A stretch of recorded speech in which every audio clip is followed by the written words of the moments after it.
दोस्तों सब्सक्राइब करें IND news Hindi YouTube channel को और साथ में बेल आइकॉन को दबाएं क्रिकेट की खबरें सबसे पहले पाने के लिए। नमस्कार दोस्तों, अगर आप आंद्रे रसेल को एक विस्फोटक बल्लेबाज मानते हो तो इस वीडियो को जरूर लाइक करें। नमस्कार दोस्तों, इंडियन प्रीमियर लीग IPL में आज सनराइज हैदराबाद और कोलकाता नाइट राइडर्स के बीच एक बेहतरीन मुकाबला खेला गया।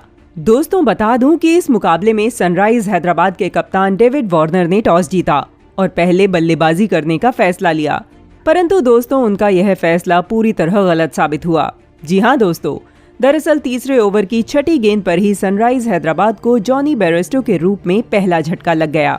बता दूं कि जॉनी बेयरस्टो पैट कमिंस की एक बेहतरीन गेंद को समझ नहीं पाए और सीधे क्लीन बोल्ड हो गए। ऐसे में दोस्तों पहला विकेट गिर जाने के बाद मनीष पांडे बल्लेबाजी करने के लिए आए और दोस्तों उन्होंने उनके साथ ही बल्लेबाज डेविड वार्नर के साथ पहली ही गेंद से बेहतरीन बल्लेबाजी करनी शुरू कर दी और जल्द ही टीम को 50 रनों के पार पहुंचा दिया। लेकिन दोस्तों तभी 9वें ओवर की पहली गेंद पर सनराइज हैदराबाद को कप्तान डेविड वार्नर के रूप में दूसरा झटका लग गया। दोस्तों बता दूं कि डेविड वार्नर 30 गेंदों में 36 रनों की महत्वपूर्ण पारी खेल पवेलियन लौटे, लेकिन दोस्तों दूसरी छोर पर खड़े उनके साथी बल्लेबाज मनीष पांडे ने अपनी बेहतरीन बल्लेबाजी को जारी रखा और कोलकाता नाइट राइडर्स के खिलाफ एक धमाकेदार 50 ठोक दिया और साथ ही टीम को 100 रनों के पार भी पहुंचा दिया। दोस्तों बता दूं कि 2 विकेट गिर जाने के बाद रिद्धिमान साहा बल्लेबाजी करने के लिए मैदान में आए हुए थे और दोस्तों रिद्धिमान साहा ने भी मनीष पांडे को काफी बेहतरीन साथ दिया और इन दोनों ही बल्लेबाजों ने चौथे विकेट के लिए 50 रनों की महत्वपूर्ण साझेदारी बना डाली। परंतु दोस्तों अंतिम ओवरों में बड़ा शॉट खेलने के चक्कर में मनीष पांडे आंद्रे रसेल की गेंद पर कैच आउट हो गए और पवेलियन लौट गए।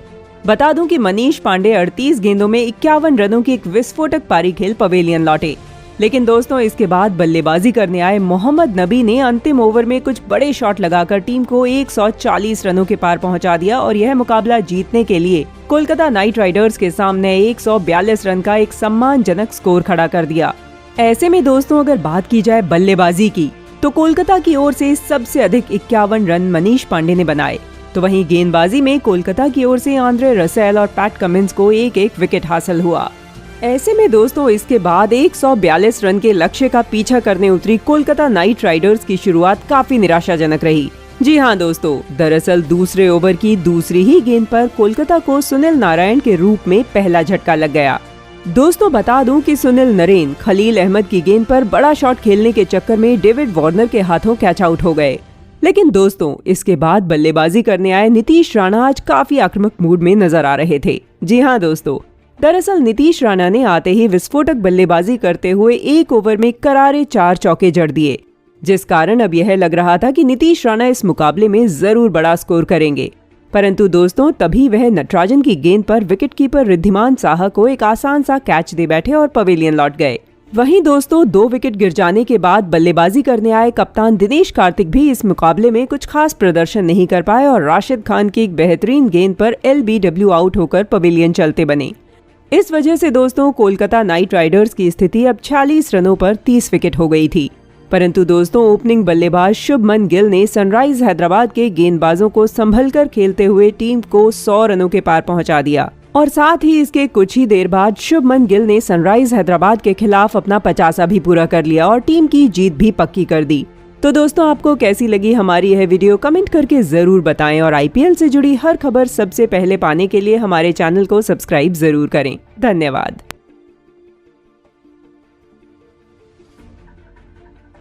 दोस्तों बता दूं कि इस मुकाबले में रॉयल चैलेंजर्स के कप्तान विराट कोहली ने टॉस जीता और पहले गेंदबाजी करने का फैसला लिया, परंतु दोस्तों कप्तान कोहली का यह फैसला पूरी तरह गलत साबित हुआ। जी हाँ दोस्तों, दरअसल टॉस हारकर पहले बल्लेबाजी करने उतरी किंग्स 11 पंजाब की दोनों ही ओपनिंग बल्लेबाज कप्तान KL राहुल और मयंक अग्रवाल ने पारी की पहली ही गेंद से विस्फोटक बल्लेबाजी करनी शुरू कर दी और मात्र 6 ओवर में टीम को 50 रनों के पार पहुंचा दिया। लेकिन दोस्तों पावर प्ले खत्म होते ही किंग 11 पंजाब को मयंक अग्रवाल के रूप में पहला झटका लग गया। बता दूं कि मयंक अग्रवाल युजवेंद्र चहल की एक जादुई गेंद को समझ नहीं पाए और क्लीन बोल्ड होकर पवेलियन लौट गए। परंतु दोस्तों दूसरी छोर पर खड़े उनके साथी बल्लेबाज यानी कप्तान KL राहुल ने रुकने का नाम नहीं लिया और अपनी इस विस्फोटक बल्लेबाजी को आगे जारी रखते हुए मात्र 30 गेंदों में बेंगलुरु के खिलाफ अपना 50 ठोक दिया। लेकिन दोस्तों पहला विकेट गिर जाने के बाद बल्लेबाजी करने आए निकोलस पूरन भी कप्तान केएल राहुल के साथ देने में पूरी तरह असफल रहे और मात्र 17 रनों की पारी खेल पवेलियन लौट गए।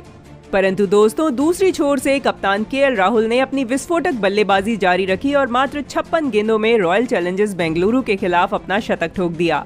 बता दूं कि इस सीजन में शतक ठोकने वाले केएल राहुल पहले बल्लेबाज हैं।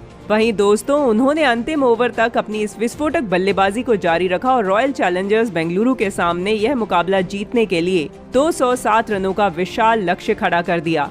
बता दूं कि 3 विकेट गिर जाने के बाद बल्लेबाजी करने आए करुण नायर ने भी उन्हें काफी बेहतरीन साथ दिया और इन दोनों ही बल्लेबाजों ने मात्र 20 गेंदों में चौथे विकेट के लिए 67 रनों की एक विस्फोटक साझेदारी बना डाली। दोस्तों बता दूं कि इस मुकाबले में केएल राहुल ने 69 गेंदों में नाबाद 132 रन बनाए। ऐसे में अगर बात की जाए उनकी शतकीय पारी की तो उन्होंने अपनी इस पारी में 14 करारे चौके और 7 गगनचुंबी छक्के भी लगाए।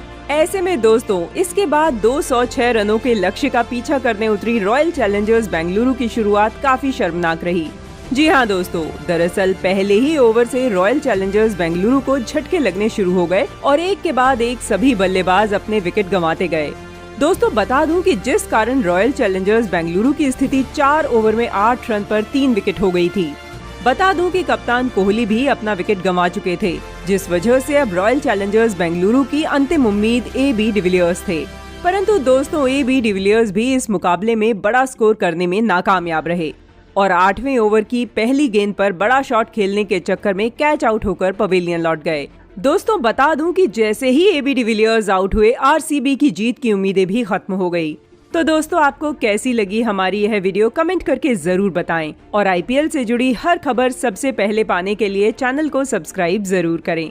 धन्यवाद।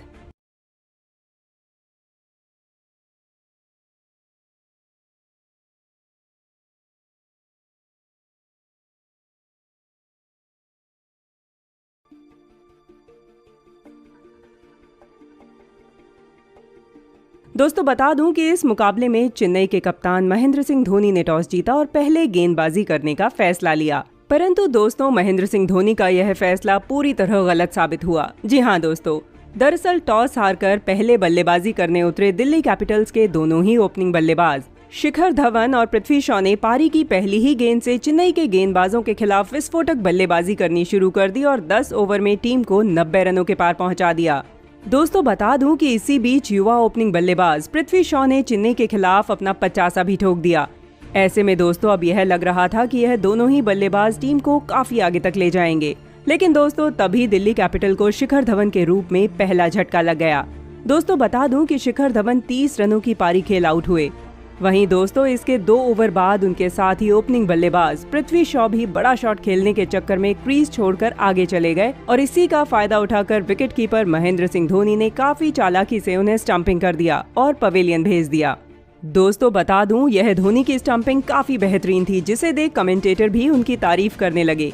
बता दूं कि पृथ्वी शॉ 64 रनों की विस्फोटक पारी खेल पवेलियन लौटे, लेकिन दोस्तों 2 विकेट गिर जाने के बाद बल्लेबाजी करने आए कप्तान श्रेयस अय्यर और ऋषभ पंत ने अपनी पारी की पहली ही गेंद से चेन्नई के गेंदबाजों के खिलाफ विस्फोटक बल्लेबाजी करनी शुरू कर दी और चेन्नई के गेंदबाजों की जमकर धुनाई की और इन दोनों ही बल्लेबाजों ने अंततः बल्लेबाजी करते हुए टीम को 150 रनों के पार पहुंचा दिया और चेन्नई के सामने यह मुकाबला जीतने के लिए 176 रनों का एक विशाल लक्ष्य खड़ा कर दिया।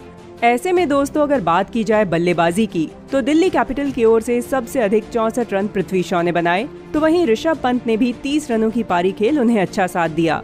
वहीं गेंदबाजी में चेन्नई की ओर से सबसे अधिक 2 विकेट चावला ने झटके। ऐसे में दोस्तों इसके बाद 176 रनों के लक्ष्य का पीछा करने उतरी चेन्नई की शुरुआत काफी निराशाजनक रही। जी हाँ दोस्तों, दरअसल चेन्नई को चौथे ओवर की दूसरी ही गेंद पर शेन वॉटसन के रूप में पहला झटका लग गया। बता दूं कि शेन वॉटसन मात्र 14 रनों की पारी खेल पवेलियन लौटे। वहीं दोस्तों उनके साथ ही ओपनिंग बल्लेबाज मुरली विजय भी ज्यादा देर तक क्रीज पर नहीं टिक पाए और बड़ा शॉट खेलने के चक्कर में रबाड़ा को आसान सा कैच दे बैठे। लेकिन दोस्तों इसके बाद बल्लेबाजी करने आए केदार जाधव ने साथी बल्लेबाज फॉफ डू प्लेसिस के साथ बेहतरीन बल्लेबाजी करनी शुरू कर दी और जल्द ही टीम को 100 रनों के पार पहुंचा दिया। और साथ ही दोस्तों इन दोनों ने मिलकर 5वें विकेट के लिए 50 रनों की अहम साझेदारी भी बना डाली। लेकिन तभी 15वें ओवर की तीसरी गेंद पर केदार जाधव आउट हो गए और पवेलियन चलते बने। वहीं दोस्तों दूसरी छोर पर खड़े फॉफ डू प्लेसिस भी अंतिम 2 ओवरों में बड़ा शॉट खेलने के चक्कर में विकेट कीपर ऋषभ पंत के हाथों कैच आउट हो गए। परंतु दोस्तों जब तक महेंद्र सिंह धोनी क्रीज पर हैं, तब तक मुकाबले में रोमांच बना हुआ था। तो दोस्तों आपको कैसी लगी हमारी यह वीडियो कमेंट करके जरूर बताएं और आईपीएल से जुड़ी हर खबर सबसे पहले पाने के लिए हमारे चैनल को सब्सक्राइब जरूर करें। धन्यवाद।